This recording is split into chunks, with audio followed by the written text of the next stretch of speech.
Hi! In front of me is VIVO Y33s, and today I would like to show you how you can change device theme on this smartphone.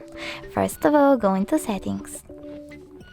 Now you need to scroll down, choose Lock Screen and Wallpaper, tap on Themes over here and select one of those available ones. I will go with that one, so I have to tap on it and choose Apply. Now when I wait and then click Home button, I can see that theme of my device has changed.